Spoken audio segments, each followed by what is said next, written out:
Côte d'Ivoire, qui ne rate quasiment jamais un salon de l'agriculture à Paris. À ce titre, nous recevons le ministre d'État ivoirien de l'Agriculture, Koumédan Kouassi Adjoumani. Bonsoir. Alors, comment s'est passé ce salon pour vous? Bonsoir, et je puis vous dire que ce salon, pour nous, a été exceptionnel. À ce point. Et notre participation l'a été aussi, à travers d'abord son stand, qui était très remarquable, à travers les produits du terroir qui y sont exposés. Je puis même vous dire qu'il y avait rupture de produits tellement les exposants en ont été bien servis. Donc c'est dire que la Côte d'Ivoire a eu une belle participation. Nous avons fait la journée de la Côte d'Ivoire hier, et à cette occasion, il y a eu une conférence qui a été présentée par les 3 ministres qui étaient présents, et les investisseurs français sont venus nombreux. Les Ivoiriens de la diaspora y étaient également.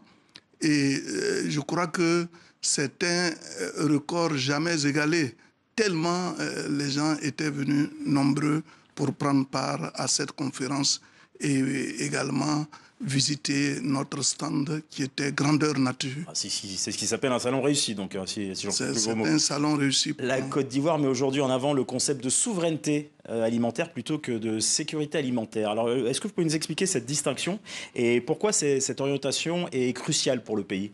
Lorsqu'on parle de sécurité alimentaire, c'est que il y a la possibilité est donnée à un État de pouvoir nourrir son peuple, soit à travers des produits qui sont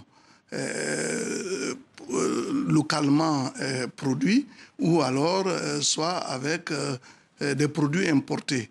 Dans le cas de la souveraineté alimentaire, le pays fait un choix, produire ce que véritablement les Ivoiriens ont envie de consommer. Et c'est ça, la souveraineté alimentaire. Aujourd'hui, avec cette politique que nous mettons en place, et grâce, bien sûr, au soutien du gouvernement, avec la vision du président de la République, son Excellence, M. Alassane Ouattara, nous sommes en train d'aller à cette souveraineté alimentaire. Lorsque je prends, par exemple... moins dépendre des autres et plus de pouvoir subvenir à...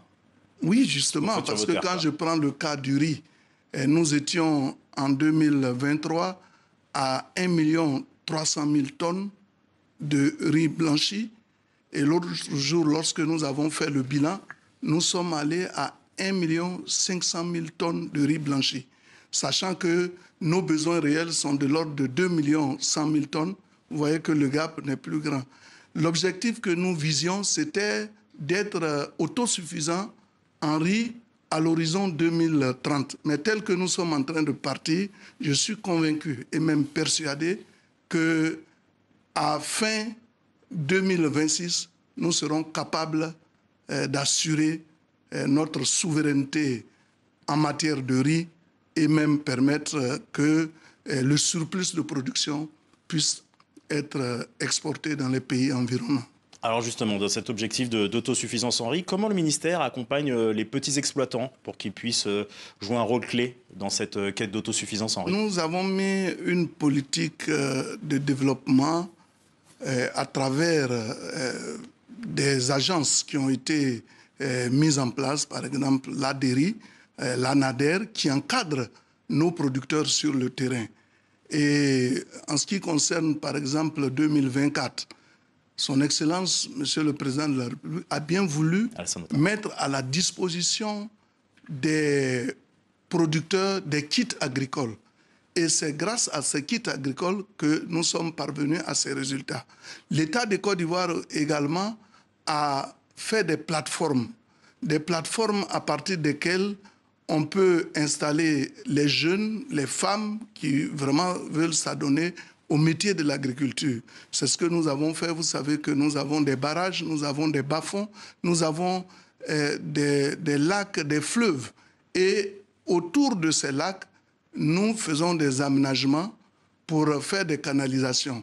Il pleut beaucoup en Côte d'Ivoire, donc toutes les eaux qui tombent doivent être canalisées quelque part pour pouvoir irriguer nos exploitations. C'est cette politique maintenant que nous sommes en train de mener. Et c'est des solutions qui sont mises en place pour s'adapter aussi au changement climatique Oui, le changement climatique, là, maintenant, nous sommes en train de travailler avec nos chercheurs pour nous permettre de disposer de semences améliorées, de semences capables de produire davantage pour nos populations sans moyen d'entamer fortement nos terres. Donc, avec ces semences améliorées-là, je suis convaincu que nous pouvons avoir un rendement vraiment qui soit à la mesure de nos attentes. Alors on a parlé du riz, il y a aussi le cacao, hein, vu que vous êtes le premier producteur mondial de cacao qui doit s'adapter à de nouvelles normes européennes qui seront mises en place en Côte d'Ivoire dans un an, me semble-t-il. Est-ce que vous êtes préparé à cela et quelles sont les principales mesures mises en place pour garantir un cacao durable? Bien avant l'avènement des mesures dont vous parlez, parlant de l'Union européenne, au niveau de la Côte d'Ivoire, nous avions pris déjà. Vous aviez déjà prévu le coup. Nous avons fait le recensement des producteurs agricoles. Nous avons géolocalisé leurs différentes parcelles.